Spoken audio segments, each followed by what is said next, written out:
morning, everybody, wherever you are, however you may be listening. This is your Wednesday wrap-up. Got my man Herb in the house. What's happening, man? I'm good. I wasn't sure if you were showing up, if you were still on your Super Bowl high. I didn't know how long not having an NFL team. I didn't know how long that lasted. I was like, Bo might be here, he might not. I have no idea. Oh, I'm not going to miss days. That's not what I do. It's funny because there was shows the next morning. So it's not even like I went out and like celebrated in the city or anything, right? Like it was immediately like, this is awesome. And then right back to work. So that's hilarious. Yeah. The downside to doing this for a living, right, is yes. you're sort of always working. But I did get to enjoy it for that 3-hour section is being played, though.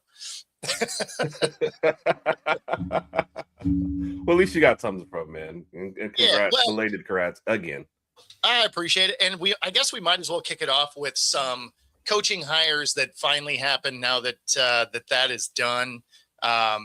Seattle addresses their Kubiak leaving issue. Zach, what's up? Ice cream for breakfast day. I mean, okay. Yeah. Mom in the house. What's up, Mom? What's up? Nick, welcome in. So Seattle gets their OC, and a unique hire is Brian Fleury, offensive coordinator, tight ends coach for San Francisco. A little bit of a unique hire, though, although I guess you're going to get some decent insight into the San Francisco offense because he's been there since 2019, if I recall. So it's been a while, but an interesting hire. This is not somebody I had on my radar. Yeah. No, when that name popped up, and wasn't he also a former coaches too? But I didn't realize it'd been since 2019 he'd been there. So do you think it's more the name or where he's coming from, or a combination of both that gets him this job? Well, I mean, I think when you look at the effectiveness of that offense and, of course, the tight end room, I mean, plus you're way late to the game, right? Right. I mean, you had 10 coaching staffs that were fired across the league. Everyone else has been hired up to this point. So you are sort of, caught without the chair, right? Like it's it's musical chairs and you're the last one standing. And so then you kind of get what you get. That's that I kind of see it being a little bit that way. Not to say that there isn't, that he's not going to be good, because I'm not saying that. I'm just saying I don't know enough about him to be encouraged, right? Like I'm not discouraged either. I just don't know enough about this particular guy. Right. Well, and then you kind of look through there. I mean, in his lower levels, it was a defensive coordinator, but the rest of these, like assistant linebackers coach, outside linebackers coach, tight ends coach, run game coordinator, and tight ends coach. It's a decent little jump to offensive coordinator on a Super Bowl winning team. So that's and I guess I was thinking a different name for sure. To be fair, he was on. I mean, the Niners have been in a Super Bowl during his tenure. So, I mean, he's at least been on championship caliber teams. Right. So he switched back and forth a couple times. I mean, maybe that's good insight too, because he does have decent defensive coordinator things, defensive stuff. So maybe that's the insight too. It is an interesting step still to me. And like you said, a name I wasn't expecting. But then, I mean, it's a great point. It is at the end of the cycle for coaches. So you're kind of like, what's left? What do you guys still have? And they're like clearance aisle down there. 50% off. Get it. All right. Yeah. All right. And that is a real, question, obviously. Although he's not going to be the tight ends coach, right? Like he's an OC. So he's not necessarily going to get to spend tons of time with that particular unit. And when you look through his history, he has been all over both sides of the ball. So for sure. I always like seeing some of that, because if you have a guy that's been on the defensive side, it can help you on the offensive side, right? For sure. Because you understand how they scheme against an offense, stuff like that. So yeah. again, I'm not, I'm sort of indifferent either way. Like I don't know what to expect, so I don't have Right. any real High expectations. expectations. Right. Right. And you won the Super Bowl, so it's kind of like, are you coming in with a lot of pressure, or is a little pressure off because you got one? You have no idea what's going to be put on this guy's shoulder. Are you expecting a second year from Darnold like you just got? So, Minnesota bet against that and lost. So, Yeah. are you thinking that's going to happen again? And to the other point, you're seeing it a lot more in colleges now. They love to recruit guys who are corners but played corner and wide receiver in high school, because they're like, we know you understand both sides of the ball and what this guy might be doing and that guy. So you just kind of put it on a larger scale. The fact that he's worked with defenses a lot, I think, is certainly a bonus, because he'll understand a little bit more what they're trying to do. Yeah, I mean, that helped me in my playing career. Was in high school as a receiver, and then after high school, I switched to defense, and yeah, it let me know how these guys are going to run routes. Mm-hmm. So it is definitely something to have, kind of in the back of your mind for sure. The other one that is a little bit curious, but not the biggest shock ever, is we lose our quarterbacks coach in Andrew Janoko. He's going to be the offensive coordinator. This one wasn't a huge shock in the way of Kubiak brought him to Seattle. Oh, so yeah. Sense that he would follow Kubiak to the Raiders. That's also why I fully expect us to lose Rashid Shaheed this year. He signed a 1-year deal. He was brought there by Kubiak. So I fully expect Shaheed to end up being a Raider as well. But so this one, although a kind of a big elevation going from a quarterback's coach to a offensive coordinator, wasn't as big of a shock for me. Right. Yeah.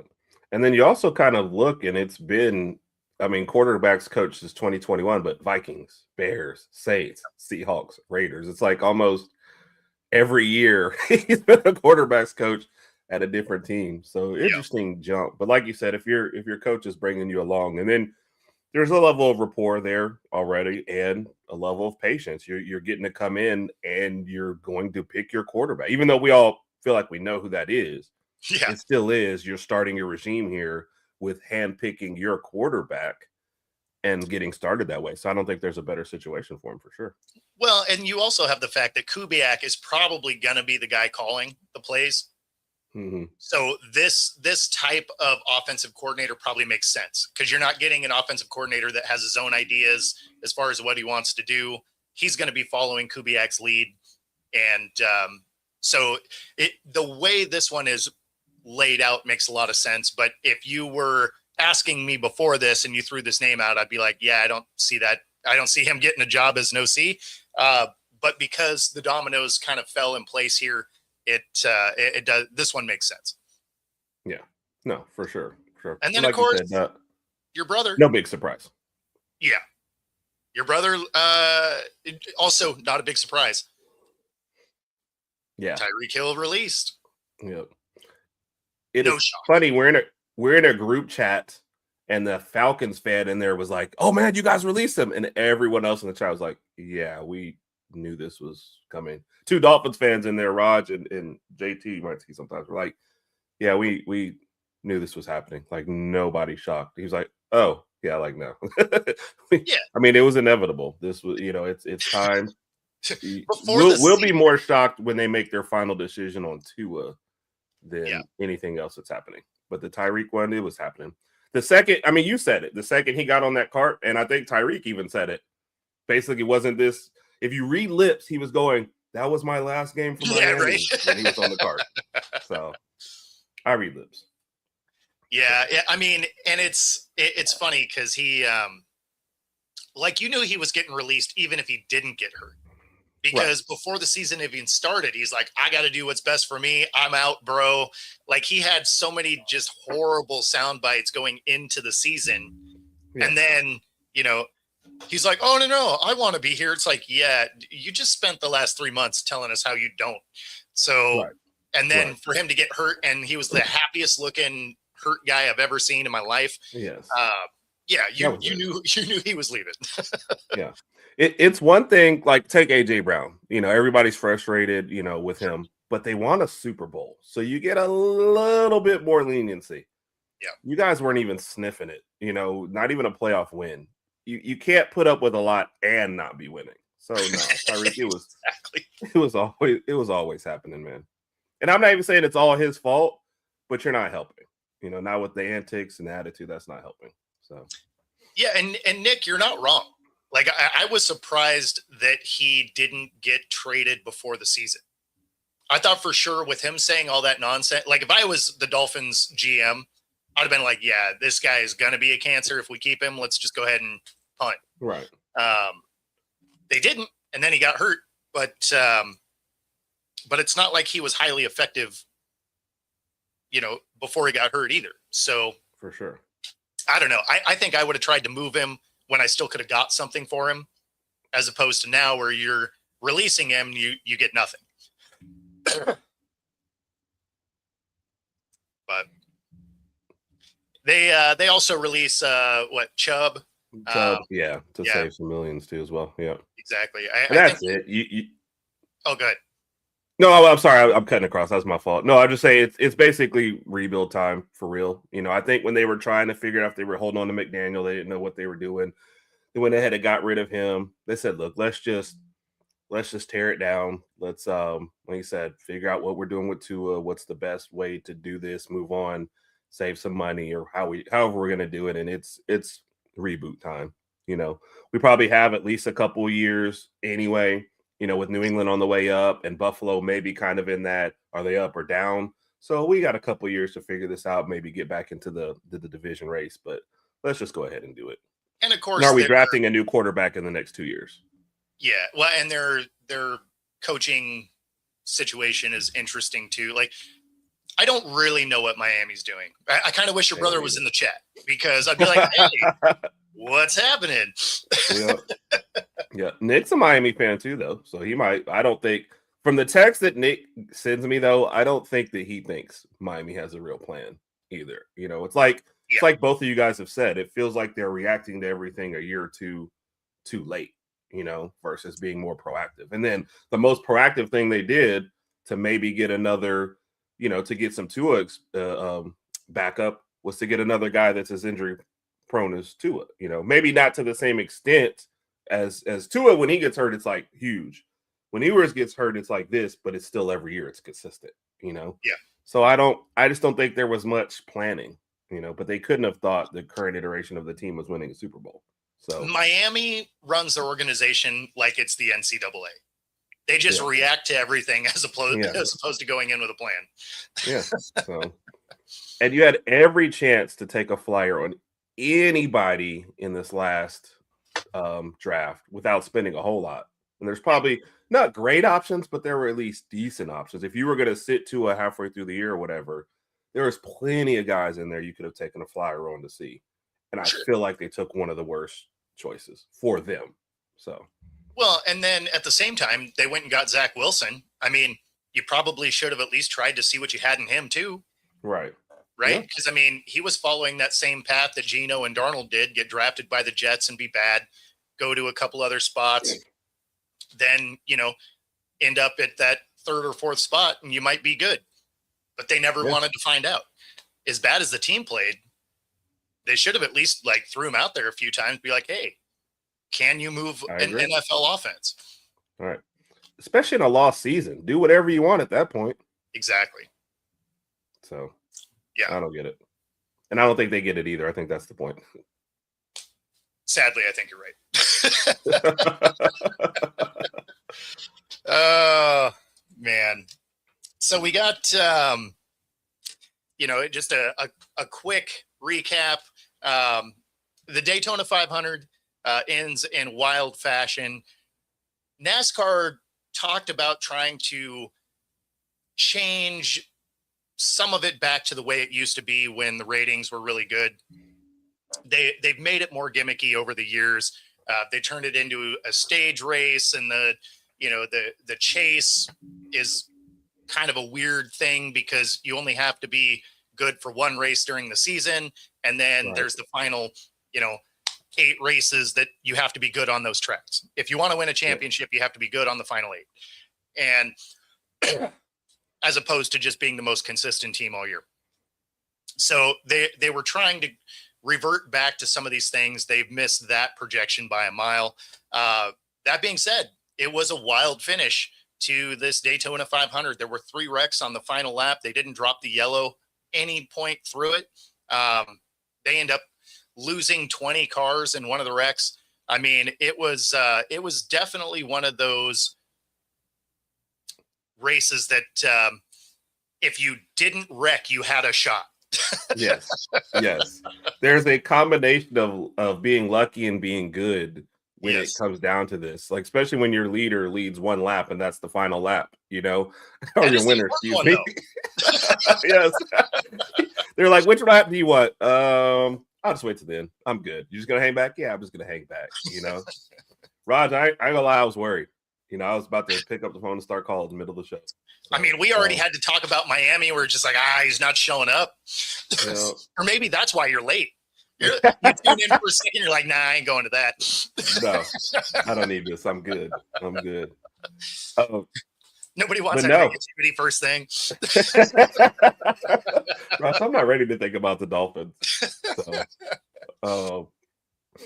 But no. I mean, you're right. If you're going to lead one and if you're going to avoid all the trouble, the last lap is the best one to do it. So, and I was reading through all the comments and you could just kind of tell. I mean, one of these, I want to say it's NBC Sports, has an article where they had every driver's comments and you could just see some of them. Like one of them just flat out said, I mean, I don't know, it wasn't my fault. I was like, okay. You know what I mean? But when it comes to being on the track, like you can be driving along and then all of a sudden you are not facing forward anymore. You had nothing to do with it. Yes. And you're probably back looking at the replay. So who hit me exactly? How do we track back the trouble to where this person started this whole thing? So, No, I remember a race here at Evergreen Speedway. I was coming through the first corner and this guy hooked me and, I was on my line. He just ducked inside to the inside of the corner and just spun me through the middle. So I do this loop, and I only ended up losing 1 spot, but because I didn't actually wreck, I just spun. But but yeah, I mean, I was holding my line. I was just like, whoop, and now I'm backwards. Like I don't know. See, like that would be the most frustrating to me. I think not seeing it coming. Thinking you're doing fine, thinking about your next bit of strategy. And then, like you said, you're facing the wrong direction and going, who are these people? Like, what? I just passed, so that's wild. But hey, I was setting up for my next corner and it was like, well, I'm still turning. So, and you did miss the Tyreek discussion. It was pretty short. It was a shock to nobody. We mentioned you being in that group, that Raj, where you were like, "Yeah, we're not shocked." Raj was the first one to respond. Yeah, we're not shocked. So, no, I mean, I was surprised they waited the whole year. But then, also cool thing about Daytona there is Michael Jordan, team owner, gets to celebrate a Daytona win. So that was pretty cool. I didn't even realize he was in ownership over there, to be honest. Yeah, he's an owner. Their group has 4 cars. They had 4 cars in the race there, and the guy that won, he obviously the only lap that he led was the final lap, but Tyler Reddick, but he was around, right? Yeah. So you weren't talking about him a lot, but he was a top 10 car most of the day. Like he was in the realm of striking distance, but was never really one of those first couple of cars. But hey, when the cars are just peeling away like banana, sometimes you get lucky. Yeah, and that's why I said it's, and that's why I didn't say it was just pure luck, and that's for sure a combination of skill and luck, because you have to put yourself in a position to take advantage of the chaos that came at the end there. So absolutely, for sure he hung around, and then. I don't care what anybody says. If I win the Daytona 500, you couldn't take anything away from me. I'm like, yes, cheering. This is it, screaming, whatever. Oh, you got lucky on the last round. Yeah, well, talk to my ring. Like I do not care. A championship is a championship. That's the thing, right? Like it's one of the hallmark races in any type of racing. Like there is nobody that is a race fan that doesn't know what Daytona is, right? I did always find it funny that it's the race that kicks the season off. The most important race of the year is race one. That always seemed kind of weird, but at the same time, it's the history of it and all of that, right? So, the motto is we only go downhill from here. No, pretty much. Yeah. So, but anyway, pretty cool for Jordan. Obviously, then people had to make a big deal about him, having fun with the driver's kid and, people spinning things into what it's not. It looked like he was just playing with the kid and the media clearly didn't have a lot going on that day to spin it into something that, is nothing. Yeah. So without getting too political, I just feel like that's what we do a lot. Let's latch on to any other story so we can kind of ignore, the real stuff. And we just got off of Bad Bunny, so let's just get on to the next thing. But look, his dad didn't come out and say anything, and that's who I would be like. If his dad had an issue, then okay, I'm with you. If there's no other comment except from people who are slow-mo watching a video, then I'm good. Like, let them celebrate their victories and everybody can move on. Yeah, no, it seemed dumb. Yeah, that's all the time we're going to spend on that because it's just an idiotic storyline, but has to be addressed because this is a recap show. Also, some gimmicky stuff. We have Ronda Rousey coming out of retirement for what, let's be honest, is a gimmicky fight, right? Yeah. She's been out of the sport a long time. This was a matchup that everybody wanted to see when they were both actually fighting. So I guess the part that's surprising to me about this isn't so much that they're coming out of retirement to have this fight, right? Tons of people do that. I think it's the fact that the UFC, which has been as gimmicky as it gets as of late, because their sport is kind of suffering.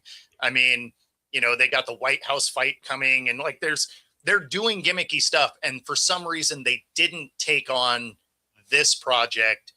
So this ends up being on Netflix. Seemed odd the UFC didn't want to embrace this one with the kind of nonsense fights that they've had over the last couple of years. Right. Yeah. It definitely seems right up their alley for sure. My first thought, because I remember I said this off air, I'm like, I'm waiting to hold my thoughts. Yeah. I thought this was like a joke post or something. I saw it on Twitter and I went, no, really? And like, I'm having to look up, like, Gina Carano hasn't fought since 2009. Neither one of them. Like, it's been forever. Yeah. I mean, we've seen them. You can probably mention their last movie, right off the top of your head before you can mention what their last fight was.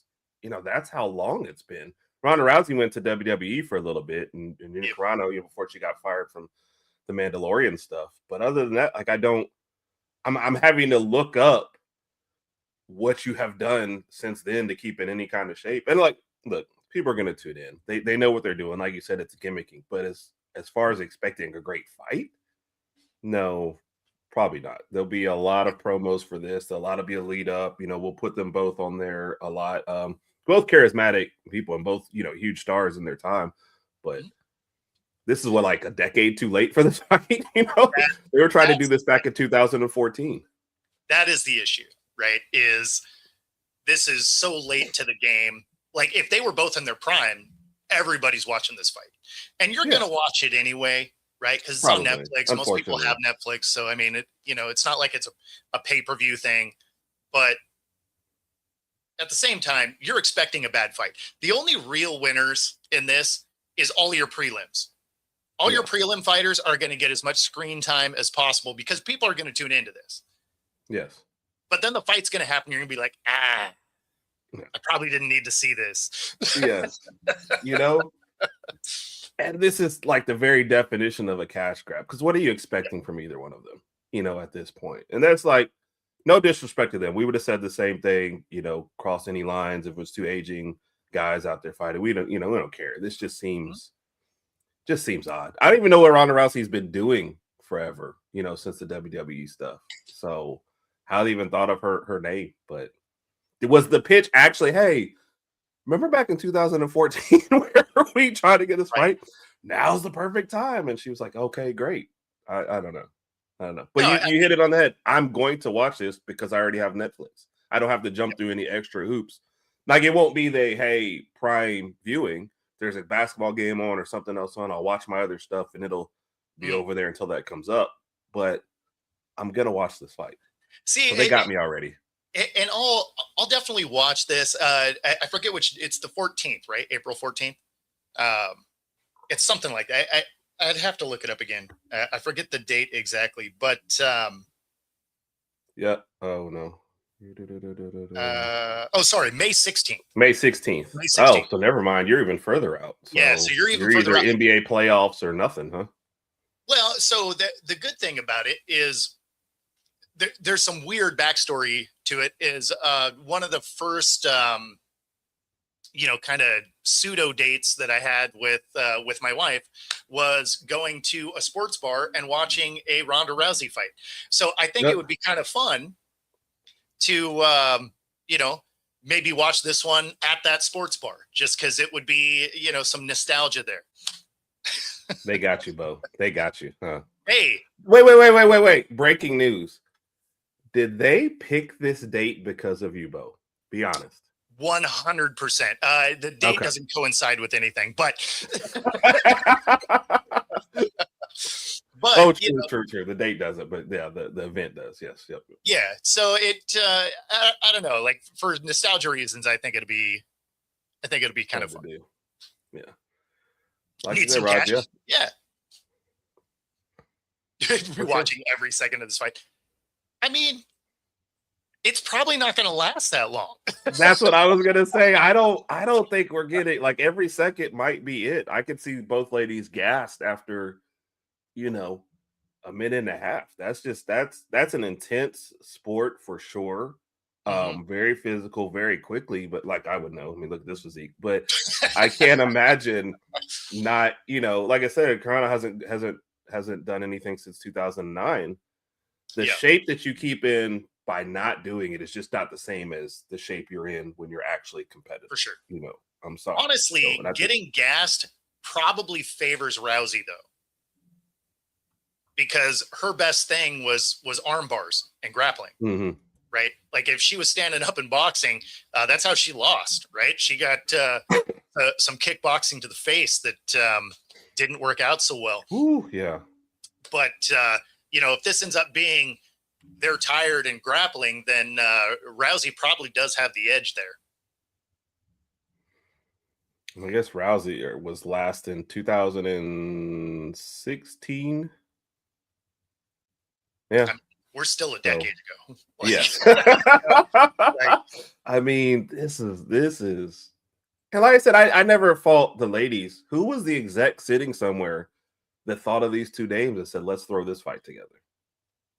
Oh, so but they're working, right? The promotion is Jake Paul. So this is not a surprise. Oh, okay. Well, then there you go. Yeah.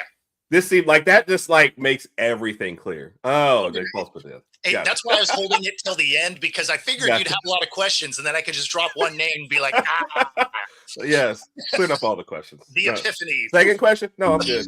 I'm good. Jake Paul makes perfect sense. That does get us to the halfway point where we got to say goodbye to our radio audience. If you're listening on 97.3 ICU Radio, we will see you all next week. Otherwise, you can stick around for the second half of the show. We do have a surprise for our ICU Radio participants. You may be getting a daily show from us starting in March. So stay tuned for that. Otherwise, we'll see you next Wednesday. All right. Let's see. So, got to get into some NBA just because there's just weird stuff about the NBA. One, the All-Star game being a weird three-headed round robin for a championship was strange. It was a little bit better than their 400+ point ridiculousness of last year, but it still wasn't that entertaining. And they still weren't trying very hard. Right? I'll disagree on that one. In the round robin, they were intense. Nobody because and Anthony Edwards even came out and said it. Like Wemby wanted to win. So that's the thing. There were a couple of guys that wanted to win, but the teams didn't seem to care. Yeah. So I don't know. It was entertaining to me. The round robin part was entertaining to me because especially at the end, if you watched, I mean, kind of like any other game, if I watched last 2 or 3 minutes, all of a sudden these guys were like, we could get eliminated. The Ants sending the game to overtime in the first one was fun. You have to they played a 5, which is one of the goofiest things I've ever heard in overtime. But one team hits a 2, the other team hits a 3. So the team now with the ball is like, if we just score, they're gonna win. So they were playing for a 3. The other team is supposed to be guarding against a 3. One bad defensive rotation. They hit the 3 to win. And Wemby is just like, what the heck? So that part was fun. Roger's right. The old guys, not surprisingly, in the last game were like, they were toast. Yeah, I mean, nothing. Kyrie had a game in the second one though. Like he almost couldn't. Kyrie Irving, he almost couldn't miss a shot in that second game. No, Kyrie wasn't in this one. So you talking about Kawhi Leonard? That's what. Oh, sorry, Kawhi. Yeah, Kawhi. Like, wait.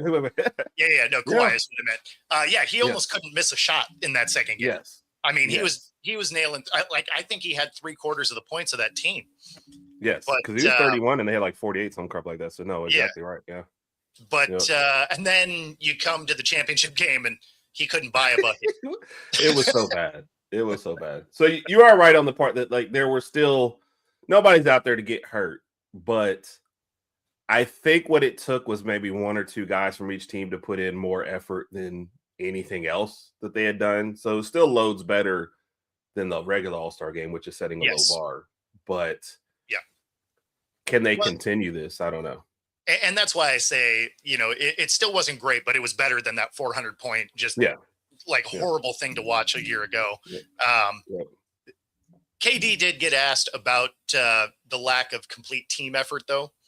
Mm-hmm. The Europeans and the world team, they won't compete. Because when you look at Luka Doncic and Nikola Jokic now, let's go back and look at what they do in the All-Star game. Is that competition? So we haven't questioned what they've been doing, but we're going to question the old heads and the Americans. But these 2 dudes out there, Luka and Jokic, they don't care about the game at all. These dudes be laying on the floor, they shoot from half court, but you got to worry about the old heads playing hard. I can read between the lines, bro. Yeah, I mean, that's probably the biggest thing, is you could see that there was about 3 players that wanted to win. Right. And then the rest of the guys were like, they were there. Yeah. Yeah. Well, I could almost name them. Ant, Wemby, Kawhi, because he was a late addition and it was, in his hometown, whatever. Mm-hmm. But yeah, the rest of them didn't want to necessarily lose, but they're also, I mean, and here's the problem. What's the winners got? I think 50,000 or 100,000 like that, something like that.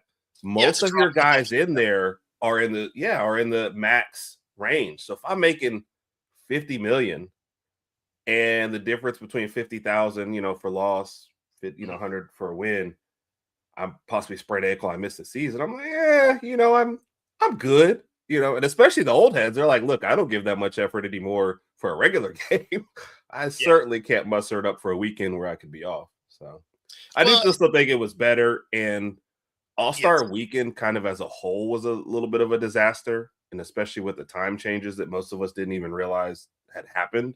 So, and then the dunk contest was the weakest dunk contest I think I've ever seen. That's what I mean. I'm putting that as part of the thing. And the thing that people watch the most now, the 3-point contest, I got an alert to tell me it was done.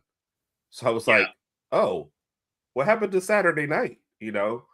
So then I tune in to see the dunk contest because I've already missed the 3-point. I'm like, oh, I could have missed this.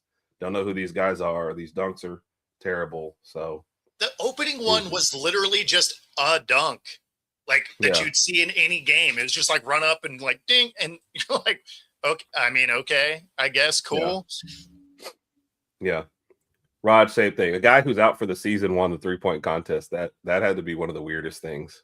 Yeah. Yeah. So, I don't know. It's just, it's strange. yeah. And Nick, my point on that is that I don't think most of us knew that there was a time change for it.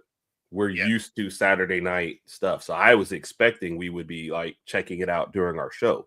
So I didn't even know the 3-point contest had happened until I got an alert. So, and I went and saw enough posts to where there's a lot of people like me who are just casuals who are like, when did y'all change this? So, we expect it if you're overseas. And that's the thing that's funny. I mean, that's what hurt the Pro Bowl so bad too. They're like, hey, we're just gonna hide this on a Tuesday night. Right. You're just like, oh, cool. Like nobody's gonna know that. Right. So I got a text to remind me. I knew it and then immediately forgot it. And then like Nick was actually the one to text me, you watch it tonight. I was like, it made the multi-view. Didn't even make it for me. Yeah. They lost them. Couldn't do it. I just I clicked through to see if there was any highlights worth talking about, and it was like, nope. So I think we're just gonna have to live with maybe baseball and I guess hockey. I never really watched it, but as the all-star games that are get it right, and we'll never have to change. Even though baseball has tinkered with it, I guess. Yeah, hockey has changed theirs because they do their Four Nations tournament now. Oh yeah. So they got rid of their all-star game because it was also not really doing well because guys were not trying as hard, right? It's hard to not try when you're talking about baseball because you have to play defense, right? Yeah. Like you can't just let everybody hit in the park home runs. So, I mean, you're just obligated to play defense when it comes to baseball. Yeah. But the rest of these guys, not really. And so the Four Nations tournament now gives you something else to play for. The death of the Pro Bowl and really the All-Star game is these guys make too much money. And for sure, the prize for winning the All-Star games didn't follow that same pay scale. So now, when you're talking 30 years ago, the Pro Bowl, you made $50K to win, where you're 30 years later and you're making 90. Like that doesn't, that didn't follow the way the rest of the pay went. So it used to be like a significant bump to your salary. And now it's like, yeah, that might cover some taxes, I guess, Yeah. Well, and I had to look this up to see it's like the in-season tournament. The reason why some of those guys try harder there, your winning team gets 500,000. Yeah. So that's, especially for the guys on the end of the bench, that's a little bit more significant. But sure. Yeah, if you're talking 50,000 just for showing up at maybe 100K for winning, which they're going to chop down, you're like, made 50 mil this year just for my basketball salary, not counting my endorsements. Like, I can go make a commercial tomorrow and cover that. Like I'm good, Well, and having guys not necessarily try super hard also makes some sense, I guess, because it is the middle of the season. I've never understood why these sports want to have their all-star in the middle of the season, because think of how many times you've seen somebody get off to a hot start. They're on an all-star team and then they're terrible the rest of the way. Yeah. So it seems like your all-star game should be whoever was the best all year, not the best first half. Right. Because you're right about that. That's definitely happened. You can also tell. So there was a couple guys who were padding some stats, like just to get that all-star nod. Sure. That was like a thing for them. And then I did it. My team sucks for the second half anyway, so it really didn't matter. So well, he was a good first half all-star. If your team's gonna lose anyway, then you probably do kind of pad some stats so you can get in, be like, hey, you know what? I'm not going to hit any other bonuses. Let's go ahead and get this. Let's go ahead and get this 50 plus K. I mean, I get that. Yeah. I'm motivated by money, so I understand. Yes. For sure. I take back all objections. That is actually a good point. We do have Adam Silver talking about a couple of different things. And, the first one is about teams tanking. They want to try and limit how teams are doing that. Not that this is something new, but I think where the pressure is coming from now is sports gambling. For sure. I think sports gambling is requiring these teams or these organizations to try and police the teams from doing this as much, because now it's affecting point spreads and stuff like that. And since the number one,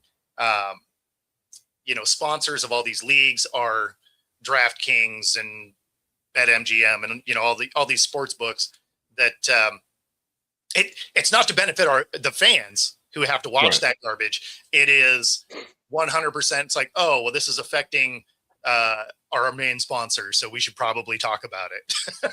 Yeah, for sure. Because I get and I think Cuban came out and said this. The thing with tanking is it is for the long-term health of your organization. You see a lot of these teams who are still try hard and make like the Bulls and make the play-in tournament every year. Yep. You have no long-term plan. You're not helping. But go back and look at the Mavericks, who at the end, the year before they made the championship, it's like 2 or 3 games left in the season. If they win 1 or 2, they move up a spot. Maybe they make the play-in, but they lose their draft pick. Tank the last 2 games. They miss. They get their draft pick. I think they got Lively, or I know they got a center, and they make the championship game the next year.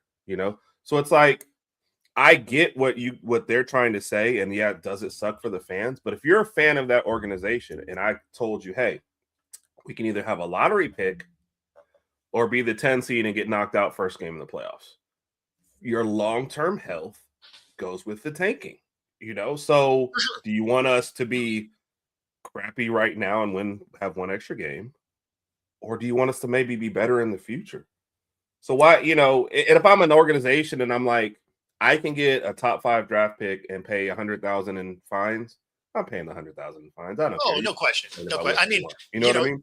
You do have the other weirdness when it comes to the NBA is they have their draft lottery. So you end up with the worst team in the league that somehow loses the number 1 draft pick every year.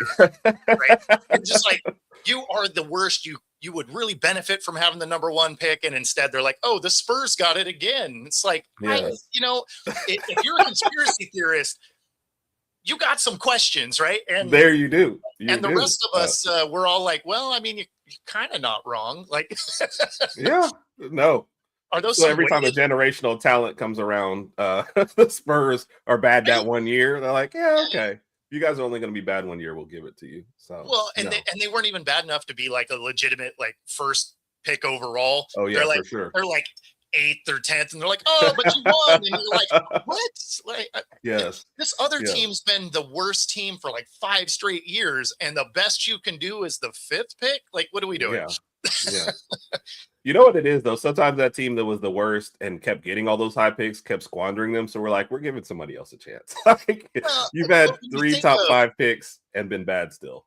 Yeah, but when you think of the NBA draft, it's not like, or baseball too, right? Is your first couple of picks are kind of it, right? And then everybody else is probably going to be G League or, in baseball, it'd be AAA, right? Like you got a couple of guys that can come in and play immediately.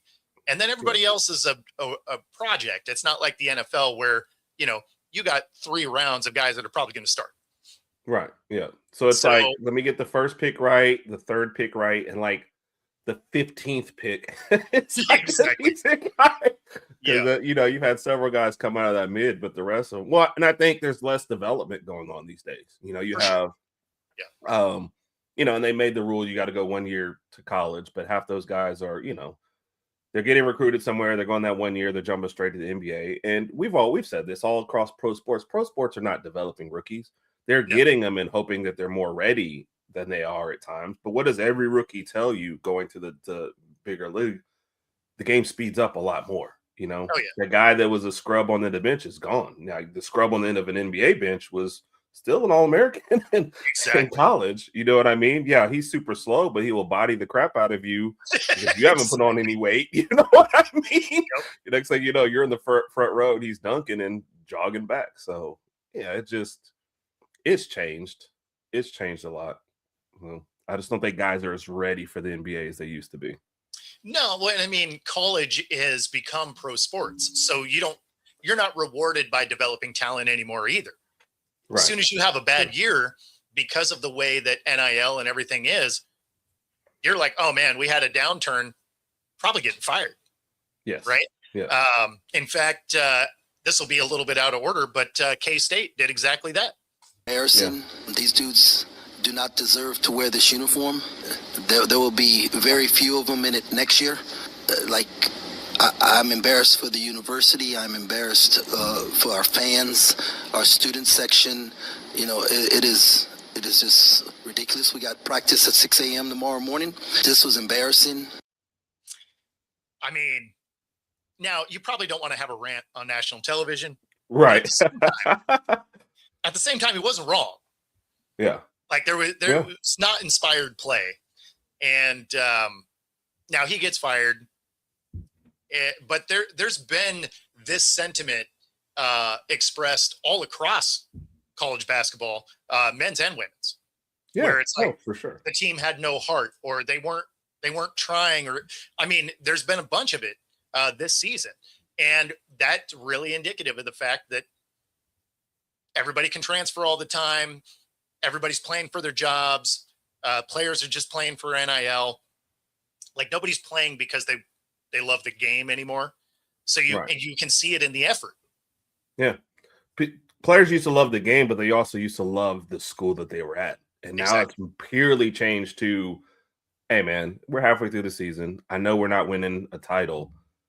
I'm scouting my next school already because I know I'm not good enough to make the NBA. So I have checked out. And as a coach, what are you supposed to do at that point? But you recruited that guy based on money, you know, and there's certain spots where people are going where, you know, absolutely you guys are not winning a championship. So if you're just, hey, this is the highest bidder kind of thing, I mean, that's kind of what comes out on the other end. So I feel for coaches these days. I have no idea. Like you're yelling at a guy in game 20 and he's, you know, on his phone. Like, what school is going to have an opening for my position next year? You know, what kind of bidding war? Like, hey, when can I enter the portal? You know, how do you motivate somebody like that? That's like, I will leave tomorrow if you yell at me one more time. So that's the thing, is a lot of these guys don't even accept coaching anymore. So how are you going to get better? Yeah. Well, you were a junior, you know, you were in grade school, whatever, and everybody was telling you the greatest. You went all through high school with people just pumping up your ego. And then all of a sudden, you know, we're a freshman somewhere. This guy yelled at you, you transferred. Now you're a sophomore somewhere and they paid you big money to be there. And this guy's yelling. You're like, everyone else has already told me I'm the greatest. So either tell me I'm the greatest or I'm leaving. And that's most of these guys now is like, I don't want to be coached hard. You know, I just want to make my money and go. And they'll find out like 5 years from now when they've spent the money and they had no career ahead of them. But in this exact moment, most people are playing for the here and now. I just want to make my money this exact second. I'll worry about tomorrow. See, and it's just a mindset that I can't really wrap my head around, because I might be mildly competitive. So I like to win. Yes. Right? like, yes. So, I mean, a good example of this, I was starting to, it was the first day driving an SCCA race car. Right. And so you have to go through different things to get your license. And so we had to put a passenger seat in this car. And, you know, so we hit the track. The guy that's going to be evaluating me throughout the day jumps in. I'm like, hey, this is going to be a fun day. Mind you, this is raining also. But I was like, oh, this is going to be fun. This is going to be both of our first time in this car. I'd never driven this car before, and we're doing it for real with an instructor. This is going to be good times. So we're going along, and the first practice session was good. And then the beginning of the second one, I catch a rumble strip on the inside tire, turn 3, climbing this hill, and upsets the car, spins it, sideways. And so I just drift this thing and grab a gear and jump in the next corner. It was fine. He didn't even say anything. He just gives me this thumbs up. Doesn't look right? So we get done with that session, and he's like, okay, clearly you can drive. Like, I don't need to be with you. And the first thing I said was like, no, you're going to be with me every session today. He's like, why is that? I was like, because every entry and exit to every corner. I don't want to figure them out. I want you to tell me how to win on this track. Right. Like, I don't get why guys aren't actively pursuing coaching. Like, you don't know everything. In fact, you don't even know what you don't know. So go get the guy that is either an expert on that track, expert with the kind of car you're driving, or at the position you're trying to play, or anything like that. Like, there's coaches for a reason. So accept the coaching, get better. Yes. Yeah. And I think the guys that accept coaching are the guys that want to be at that best level. I think it's kind of like the lesser level guys who, oh, I think I've got a shot at the NBA one day, but I don't want anybody to tell me how to get there. Those are the guys that crash and burn. I think if you're truly champ, you realize, okay, I mean, take a look at one of the best, Kobe took stuff from everybody he ran across. I'm going to take from this guy's move. I'm going to take this guy. This coach says, like, I'm going to take from everybody because I want to be the best. So you take knowledge from the people that went before you in it, and then you have to have some kind of competitive desire. Like you said, like when we go to family gatherings, I'm the one that's, hey, calm down on this one. Okay. Like, hey, you can let a few things slide. And I'm just like, I'm either on or off. If you tell me like this is a game, I'm on. I'm trying to win it. If you tell me like I can't try, then I'm like, I just don't even want to play. I mean, it's just, I want to win when it's time to win. So I get it. But I always took coaching too, even if it was tough. I might not react the best at first, but I was like, I'm going to take everything you say and I'm going to get better at it because I'm not getting fussed at for this thing again. So. Yeah. I mean, even doing this, right? Like I had an idea of things that I wanted to do. And then you watch other people's shows or you watch like late night talk shows, stuff like that. When I interview a guest today, it's wildly different than when I started. Just because I like the way that Jimmy Fallon introduces guests, and it changed the cadence of how I introduce people. And it's because I'm always looking to get better. Right. Yeah. Like, I don't think I have all the answers. I'm pretty sure if I go back and watch stuff I started with and be like, man, yeah, that's for sure. Is terrible. For sure. We used to reach out like, hey, have you seen this? Hey, can you help us with this? Why not want to be better? Because I think like both of us sitting there thinking, I just want to be the best at this, period. I want people to flocking to the shows and be like, oh, that was amazing. So take what you can from anybody. So the guy that's not going to get that kind of fanfare, though, is still Adam Silver, if you are a Seattle fan. And we have a timeline of the expansion talks. We knew that it was going to be for the 27 moving forward because of the TV contract. But this is this makes it sound very this sounds like Adam Silver still doesn't want a team in Seattle. Vinny, in terms of the timeline, and I think I said at the end of last year when we were in Las Vegas that we will make decisions in 2026. I think in fairness to the cities, Seattle and Las Vegas in particular, I've been very clear. I don't want to tease teams. I don't want to tease cities or mislead anyone. I think we wanted to get through collective bargaining, national television deals. We've done that, and now we've turned to it as a league. My sense is at the March Board of Governors meetings, we'll be having further discussions around an expansion process. We won't be voting at the March meeting, but we will likely come out of those meetings ready, prepared to take a next step in terms of potentially talking to interested parties. No, it doesn't have to be a two-team expansion. Frankly, doesn't have to be any number of teams. I think that the logical next move would be to say, all right, we've had those discussions internally. We've made decisions about cities to focus on and what the opportunity is. And now we got to go out into the marketplace. And I think that's probably the most important step to find out who is potentially interested in owning a franchise in particular cities. What's the value of that franchise? There's some work to do in terms of potential conference realignment. So that's the next step there.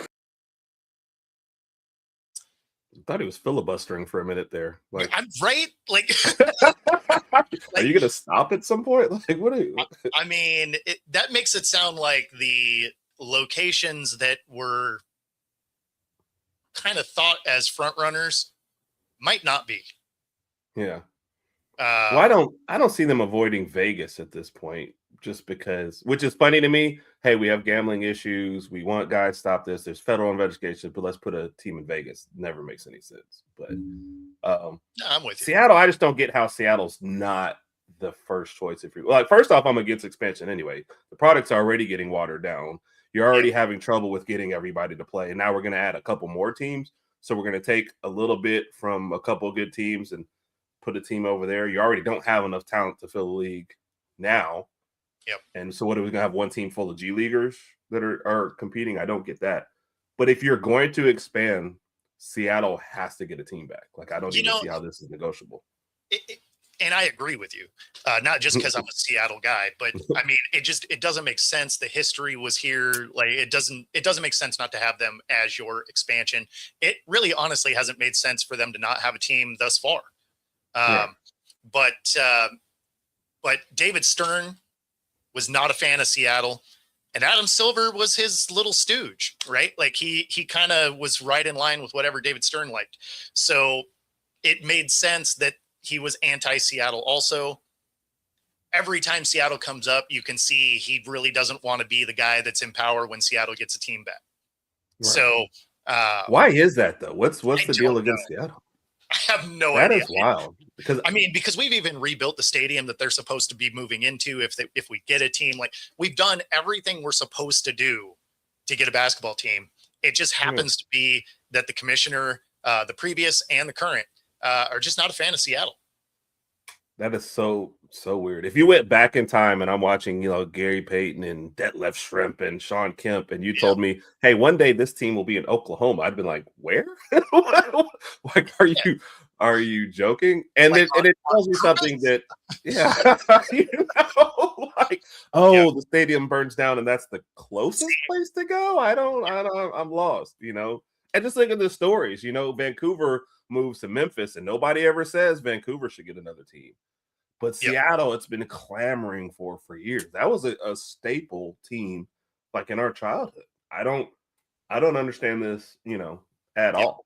So it doesn't make sense. But they're definitely going to go for Vegas. They want that Vegas money, but there's a huge scandal 5 years after they're there, like we'll enjoy it on the show because we'll be talking about it, but like don't act surprised when it happens because all you're doing 5 years. I think you meant 5 minutes.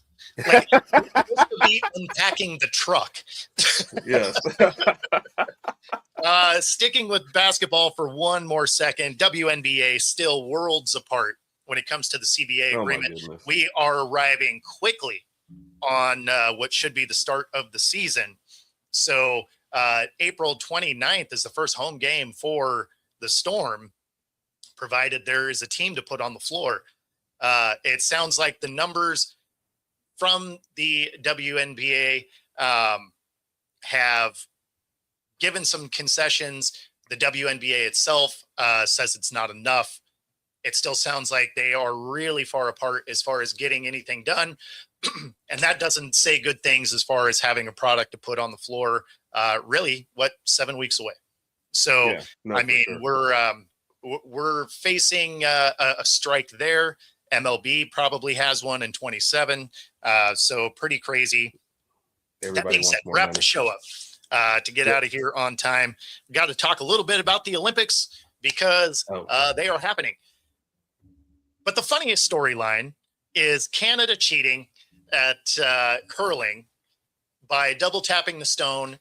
And rather than just doing the standard Canadian sorry, they were telling the other team to F off. And incidentally, the men's and the women's both did it in consecutive days, which is hilarious. And then the video, because, they're saying I didn't do it. And I guess they're forgetting that there are like 30 HD cameras trained on everything all the time. We got you in 4K, baby. You can see the finger go out and tap the stone again. Like, you're just like, dude. Yes. They're like, look, we invented this sport. All right, we'll do what we want. Yeah, that's right. I like that explanation the best. And then I support you. One other note from Italy is there has been some suspected sabotage of their high-speed trains. And if you are traveling to events on any of the three trains, looks like there was deliberate burning of cables for these. Yeah.